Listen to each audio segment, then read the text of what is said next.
राधे राधे, जय श्री कृष्णा।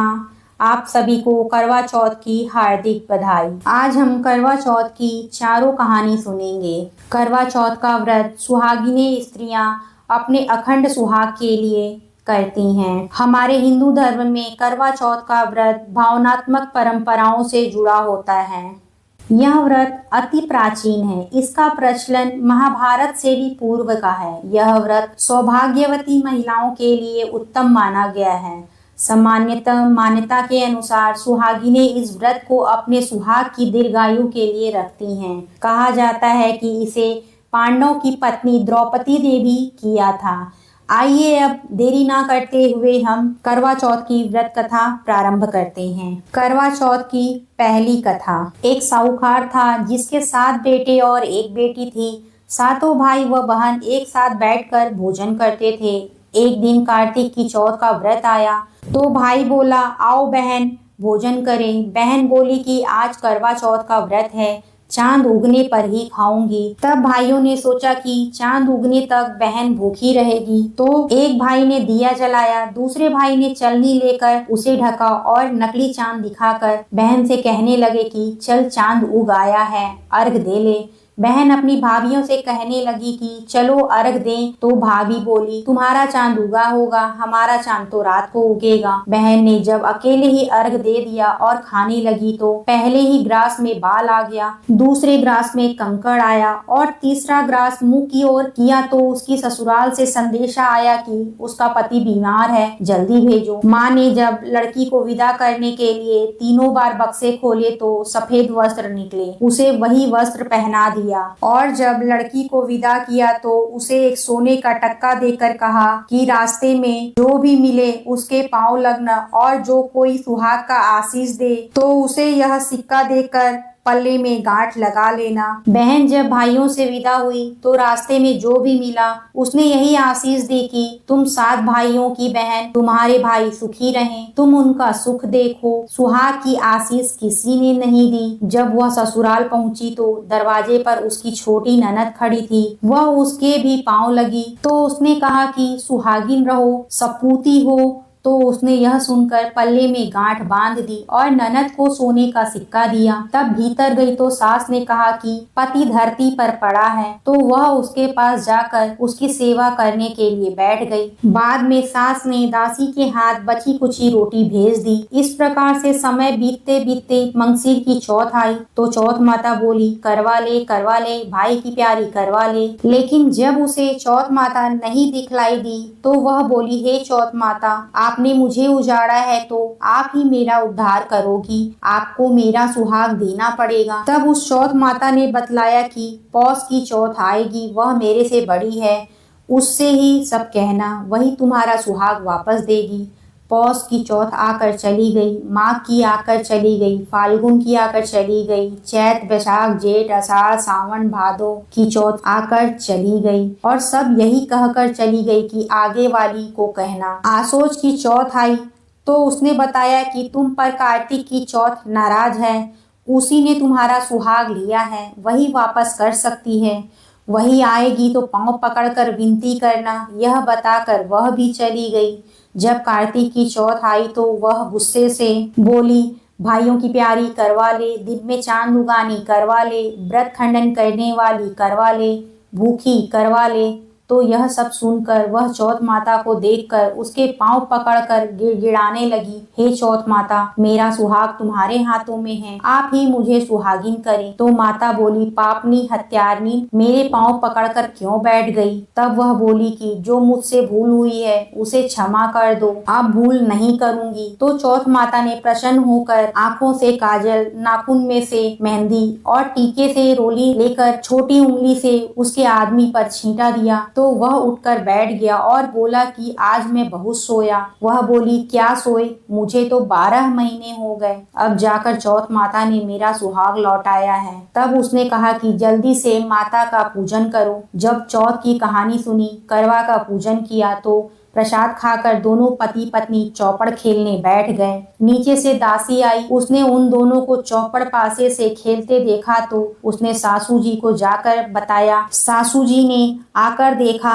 तो वह बहुत खुश हुई। बहू ने सास के पैर पकड़ लिए। तब से सारे गांव में यह बात प्रसिद्ध हो गई कि सब स्त्रियां चौथ का व्रत करें तो सुहाग अटल रहेगा। जिस तरह से साहूकार की बेटी का सुहाग दिया, उसी तरह से चौथ माता सबको सुहागिन रखे। यही करवा चौथ के उपवास की सनातन महिमा है। अब हम करवा चौथ की दूसरी कहानी सुनेंगे। अति प्राचीन काल की बात है। एक बार पांडु पुत्र अर्जुन तप करने के लिए नीलगिरी पर्वत पर चले गए। इधर पांडवों पर अनेक मुसीबतें पहले से ही थी। इससे द्रौपदी ने शोक विहल होकर कृष्ण की आराधना की। कृष्ण उपस्थित हुए और पूछा, कहो क्या कष्ट है तुम्हें? प्रभु, द्रौपदी ने हाथ जोड़कर कहा, मुझे क्या कष्ट है? आप तो स्वयं जानते हैं, आप तो अंतर्यामी हैं। मुझे कष्टों के बोझ से विहल कर दिया है। क्या कोई ऐसा उपाय है जिससे इन कष्टों से छुटकारा मिल सके? तुम्हारा प्रश्न अति उत्तम है द्रौपदी। कृष्ण मुस्कुराकर बोले, प्रभु फिर मुझ दुखी नारी का कष्ट दूर करने का उपाय बताइए। द्रौपदी ने पूछा।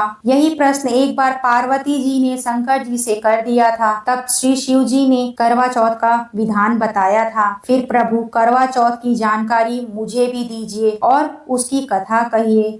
तब कृष्ण ने एक पल सोचने के बाद कहा, दुख सुख जो सांसारिक माना जाता है, प्राणी उसमें सदा ही लिप्त रहता है। मैं तुम्हें अति उत्तम करवा चौथ का व्रत की कथा सुनाता हूँ, इसे ध्यान से सुनो। प्राचीन काल में गुणी विद्वान धर्मपरायण एक ब्राह्मण रहता था। उसके 4 पुत्र तथा एक गुणवती सुशील पुत्री थी। पुत्री ने विवाहित होकर चतुर्थी का व्रत किया, किंतु चंद्रोदय से पूर्व ही उसे क्षुधा ने बाध्य कर दिया। इससे उसने स्नेही भाइयों ने छल से पीपल की आड़ में कृत्रिम चंद्रमा बनाकर दिखाया। लड़की ने अर्घ दे दिया और भोजन कर लिया। भोजन करते ही उसके पति का हृदय गति बंद हो गया। इससे दुखी हो उसने अन्न जल त्याग दिया। उसी रात्रि में इंद्राणी भू विचरण करने आई। ब्राह्मण पुत्री ने उससे अपना दुख का कारण पूछा। इंद्राणी ने बताया, तुम्हें करवा चौथ व्रत में चौथ दर्शन के पूर्व भोजन कर लेने से यह कष्ट मिला है। तब उस लड़की ने अंजलि बांधने विनय की, इससे मुक्त होने का कोई उपाय बताइए। इस पर इंद्राणी ने कहा कि यदि तुम विधि पूर्वक अगली करवा चौथ का व्रत करो तो तुम्हारे पति पुनर्जीवित हो जाएंगे। कन्या ने ऐसा करने का वचन दिया तो उसका पति स्वस्थ हो गया। इस पर उस कन्या ने वर्ष भर प्रत्येक चतुर्थी का व्रत किया और अनंत अखंड सुहाग प्राप्त किया। श्री कृष्ण ने कहा, हे द्रौपदी, यदि तुम इस व्रत को करोगी तो तुम्हारे सभी संकट टल जाएंगे। इस प्रकार द्रौपदी ने यह व्रत किया और पांडव सभी क्षेत्र में विजयी हुए। इस प्रकार सौभाग्य, पुत्र, पौत्रादि और धन्य धान्य की इच्छुक स्त्रियों को भी यह व्रत विधि पूर्वक करना चाहिए। अब हम सुनेंगे करवा चौथ की तीसरी कथा। एक ब्राह्मण परिवार में 7 बहुएं थी। 6 बहुओं के मायके वाले बहुत अमीर थे। इसी कारण ससुराल में उनका बड़ा मान था, परंतु छोटी के मायके में कोई ना था। वह घर का सारा काम काज करती, सबकी सेवा करती, पर कोई भी उसे प्यार नहीं करता। सभी दुत्कारते रहते। 30 त्योहारों पर भी जब उसके मायके से कोई ना आता तो वह बहुत दुखी हो। हर वर्ष की तरह इस वर्ष भी करवा चौथ का व्रत आया। अन्य बहुओं के मायके से उनके छोटे भाई करवा लेकर आए, पर छोटी के मायके में यदि कोई होता तो करवा भी लाता।